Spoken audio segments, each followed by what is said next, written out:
L'invité ce matin, Sylvie Retailleau, ministre de l'Enseignement supérieur et de la Recherche. Bonjour Sylvie Retailleau. Bonjour. Le moral des étudiants après l'isolement du Covid, il y a la précarité avec la flambée des prix. Quelles aides? Est-ce qu'il faut le revoir aussi, le système des bourses, les filières en crise, la médecine notamment, les étudiants et l'environnement à l'occasion de la COP27? Autant de questions que nous allons essayer d'aborder. Commençons par cette difficulté de beaucoup d'étudiants face à la vie chère. Nous étions en ligne vendredi dernier avec Maëlle, cette étudiante qui a lancé une forme de SOS. Un étudiant sur deux ne mangerait pas à sa faim. Qu'est-ce que vous pouvez faire? Le repas, par exemple, à 1 euro, est-il trop limité aux boursiers? Alors, d'abord, je voudrais dire que, effectivement, vous avez cité le repas à 1 euro, que je suis tout à fait consciente des difficultés que connaissent ces étudiants. Et peut-être deux choses. D'abord, leur dire qu'il ne faut pas qu'ils restent isolés. Il ne faut pas qu'ils restent avec leurs difficultés. Et le message, c'est vraiment de s'adresser aux Crous, qui peuvent effectivement leur proposer ce repas à 1 euro. Repas à 1 euro pour tous les étudiants boursiers, mais aussi pour tous les étudiants en précarité. Un étudiant qui se présente au Crous aujourd'hui, qui va avoir ces difficultés de ne pas manger, et ça c'est juste insupportable, il aura son repas à 1 euro immédiatement jusqu'à Noël. Alors, mais comment ça se justifie? Parce que vous dites à un étudiant en difficulté, il vient avec quoi? Avec une feuille? Au départ avec pas grand-chose, c'est-à-dire que le processus qu'a mis le Crous pour aller vite et pour répondre rapidement et efficacement aux étudiants, c'est de leur donner accès au repas à 1 euro jusqu'à Noël.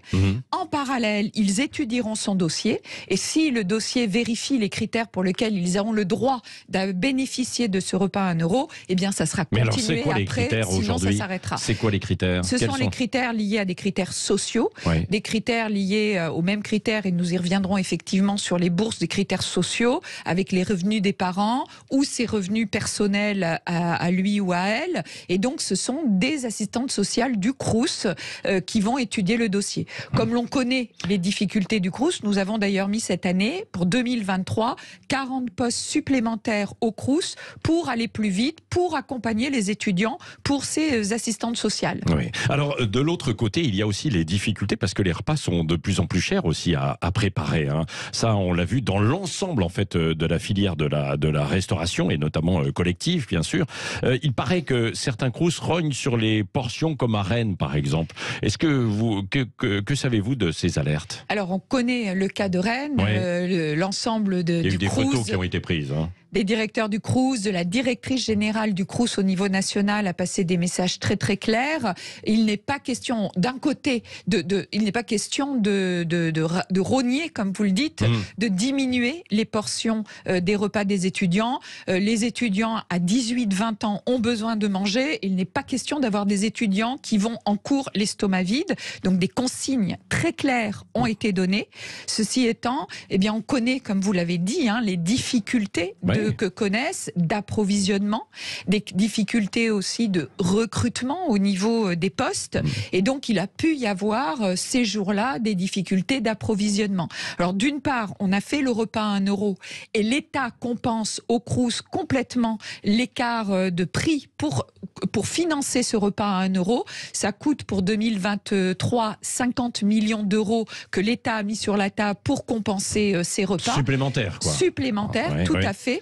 Et je rappelle que le repas du Crous, c'est à 3,30 € pour tous les étudiants. C'est déjà un tarif social qui est proposé par les Crous qui font un travail, et je voudrais le dire, quand même de suivi et d'aide aux étudiants incroyable. Oui, Sylvie Retailleau, qu'en est-il aussi de la revalorisation éventuelle des bourses et des APL? Est-ce que face à l'inflation, c'est envisagé? Alors tout d'abord, je voudrais rappeler que dès mon arrivée en juin, nous avons pris des mesures d'urgence pour les étudiants dès la rentrée. Ces mesures ont été multiples. C'est aussi bien l'augmentation de 4% des bourses pour les étudiants. Ça a été l'aide exceptionnelle avec un chèque de 100 € pour environ la moitié des étudiants. L'augmentation des APL de 3,5%. Le repas à 1 euro. Juste quand même, le repas à 1 euro, c'est une économie de 100 € par mois pour un étudiant qui mangerait midi et soir avec le repas de 1 euro. 100 € quand on a une bourse taux maximum des bourses échelon 7 de 600 €, vous voyez que c'est une augmentation conséquente. Donc on a pris ces mesures conjoncturelles d'urgence pour la rentrée, pour aider. Le gel des loyers des Crous, le gel des frais d'inscription pour tous les étudiants aussi. Mais on est conscient que ça ne suffit pas, hein. On voit aussi les difficultés. Et comme ça ne suffit pas, j'ai lancé une concertation à la fois nationale, avec l'ensemble des représentants étudiants nationaux, mais aussi territoriale, sur tous les territoires, pour bien considérer les problématiques de chacun sur les territoires. Et cette concertation est en cours avec l'ensemble des acteurs pour revoir le modèle des bourses, mais plus globalement pour s'intéresser à la vie étudiante. Ce ne sera probablement pas cette année, ça, revoir le modèle des bourses, le système. Si, le parce qu'il pourrait être calculé en fonction des territoires, c'est ça, et de la situation évidemment des parents, ce qui est déjà en cours, quoi. Hein. Alors évidemment, la situation, ce sont des bourses sur critères sociaux, donc à revoir. C'est le modèle qui va être mis sur la table. Donc tous les points, je ne peux pas vous dire aujourd'hui, puisque la concertation, mais tous les points des territoires, du modèle, vont être étudiés, regardés pour faire des choix et regarder quel va être le meilleur modèle pour pouvoir répondre à cette précarité étudiante. Oui, et sur la précarité aussi énergétique, est-ce que là, il peut y avoir de nouvelles aides qui peuvent être débloquées dans les semaines à venir? Alors, ça vient d'être débloqué, puisque sur la précarité énergétique, pour aider les établissements, hein, et donc à travers les établissements, les conditions de travail, de formation des étudiants aussi. Donc, d'une part, il y a eu ce mécanisme qui a été proposé par la Première ministre, finalement, qui va conduire à la réduction de la facture énergétique avec un sorte de mécanisme de diminution des coûts, hein, d'accompagnement de l'État pour diminuer la facture. Ça, c'est pour les universités, quoi. Hein, ça, précisément. C'est pour tous les établissements de l'enseignement supérieur, les universités, les organismes nationaux de recherche et aussi les Crous, bien sûr, pour éviter que, comme l'avait décidé l'université de Strasbourg, on ferme 2 semaines de plus, quoi. Pour les aider. Il y a d'autres universités qui envisagent de le faire? Non, à notre connaissance, non. Les universités ne souhaitent pas fermer, ne souhaitent pas retourner dans des conditions que l'on a malheureusement connues avec la crise Covid.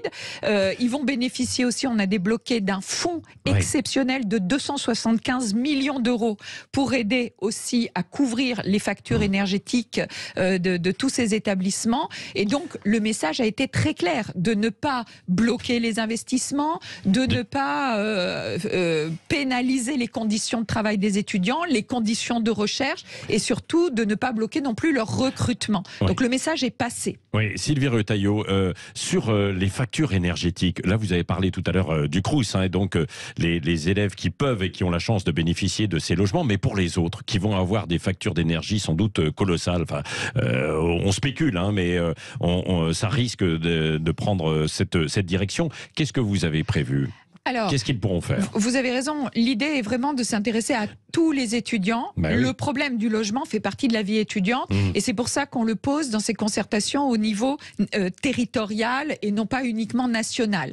Donc on met autour de la table de ces concertations tous les acteurs, les collectivités, les bailleurs sociaux, pour trouver des solutions pour un maximum d'étudiants. Ils profitent aujourd'hui aussi du bouclier énergétique, hein, comme tout le monde. Donc ils ont aussi les APL, les étudiants qui ne sont pas dans le Crous ont aussi les APL. Ils ont eu 3,5% d'augmentation d'APL aussi, en plus du bouclier énergétique. Oui, mais ça ne va sans doute pas compenser en fait l'explosion des prix du chauffage, hein, alors, bien sûr. Parce qu'ils sont peut-être les plus exposés dans des passoires thermiques, entre guillemets, alors, des petits apparts, quoi. Hein. Donc ces problématiques-là, c'est pour ça qu'il existe pour le Crous des aides au ponctuel ou des aides annuelles. Donc ces étudiants-là, qui se trouvent aussi en difficulté par rapport aux problèmes actuels, la conjoncture actuelle, doivent s'adresser au Crous, puisqu'il existe dans le Crous des aides ponctuelles et annuelles auxquelles ils peuvent avoir droit pour les aider par rapport à toutes ces problématiques qu'ils connaissent. Sylvie Retailleau, sur le logement étudiant, Emmanuel Macron avait promis 60 000 logements de plus à la fin de son premier quinquennat. On n'y est pas, loin de là. Il y a eu 10 000 nouveaux. 30 000. 30 000. 30 000. Alors, il y en a eu qui ont été lancés, puis d'autres qui ont été réalisés. En fait, c'est pour ça qu'on arrive en fait à ces chiffres. Qu'est-ce que vous pouvez faire pour essayer d'améliorer cette situation? Alors, effectivement, aujourd'hui, le bilan est plutôt de 30 000 logements qui sont en cours. En cours, c'est ça. En cours, mais la plupart presque finis, seront finis à date pour le 2024, puisque l'idée était en 2024. Et donc, nous avons repris les choses en main avec Olivier Klein, le ministre qui est en charge du logement, pour regarder comment nous pourrons continuer à augmenter ces propositions de nombre de logements absolument nécessaires pour nos étudiants, je dirais au niveau national, mais aussi les étudiants étrangers qui viennent et qui ne trouvent pas de logement sur le territoire. Considérer les problématiques, encore une fois, sur chaque territoire, avec des bailleurs sociaux, les collectivités. Je pense que la notion de territoire, le fait de mettre autour de la table les différents acteurs pour trouver ensemble et de façon collective les différentes solutions, c'est vraiment quelque chose d'important aussi sur le logement. Oui, Sylvie Retailleau, il y a en ce moment le conflit autour de l'hôpital et puis aussi avec les internes. Hein. Comment dire aux jeunes aujourd'hui de se former pour devenir infirmière et aide-soignante, d'une part, et puis de l'autre côté, face aussi aux internes, les étudiants en médecine qui sont en grève et qui s'inquiètent de la fameuse 4e année pour aller dans les déserts médicaux. Comment comptez-vous les rassurer? Alors, vous avez reçu dernièrement Madame Agnès Firmin-Lebaudot, et donc effectivement, je vais rejoindre, c'est-à-dire que cette 4e année, c'est une 4e année de professionnalisation. C'est la seule spécialité qui n'avait pas de 4e année, et donc il est utile de le mettre. Je crois que beaucoup d'étudiants nous rejoignent sur cette utilité de cette 4e année de spécialisation, de professionnalisation. Bon, il n'y a pas unanimité, hein, quand même. J'ai dit beaucoup d'étudiants. Oui, là où l'ensemble des étudiants est plutôt contre, et nous aussi, c'est la notion d'obligation d'aller faire cette 4e année dans les déserts médicaux. Nous ne sommes pas dans cette optique d'obligation, nous sommes sur une optique d'incitation sur les déserts médicaux. Il faut savoir qu'en France, 87% du territoire est plutôt en désert médical. Alors ça, ce chiffre est quand même assez incroyable. C'est assez incroyable, mais c'est une réalité. Du territoire. Ça inclut en fait beaucoup de villes, aussi, Paris, bien sûr. Une partie de Paris ou de la banlieue parisienne. Oui, mais alors on n'y comprend plus rien. Voilà. Alors après, il y a désert médical et désert médical. Et pour les jeunes, désert médical veut aussi dire souvent des milieux ruraux éloignés des villes. Mais il n'y aura pas d'obligation, il y aura une incitation. Je voudrais vous dire qu'aujourd'hui, il y a des discussions avec les internes, avec les étudiants. Il y a une mission que nous avons lancée avec le ministre François Braun pour pouvoir, je dirais, mieux aménager cette 4e année, trouver les terrains de stage, trouver les médecins qui vont encadrer nos internes. Et tout ça est en cours de discussion, en cours d'organisation pour qu'elle se passe de la meilleure façon possible. Il y aura des ajustements, quoi. Il y aura des ajustements qui sont en train d'être discutés avec en particulier les étudiants. Sylvie Retailleau, la lutte contre les violences sexistes et sexuelles à l'université, il y a eu beaucoup d'affaires, de piqûres, de drogue aussi dans les verres. Est-ce que ça fait partie de vos priorités ? Merci, merci de me poser cette question parce qu'effectivement, ça fait partie de. Parce que c'est de plus en plus préoccupant, inquiétant. Parce que on en parle de plus en plus. Alors, est-ce que c'est de plus en plus est-ce que ça a lieu de plus en plus, ou est-ce que la parole se libère de plus en plus? Moi, je pense que la parole se libère, et je pense que ça, c'est une bonne chose. Et je voudrais encourager les jeunes hommes, les jeunes filles à libérer cette parole. Et effectivement, on a mis sur la table dans le budget 2023, on a doublé le budget pour la lutte contre les violences sexuelles et sexistes, donc pour mieux accompagner les établissements, à les professionnaliser pour lutter et accompagner nos étudiants et nos étudiantes contre ces violences sexuelles et sexistes qui sont juste intolérables. Pour moi, c'est tolérance zéro sur cette problématique-là.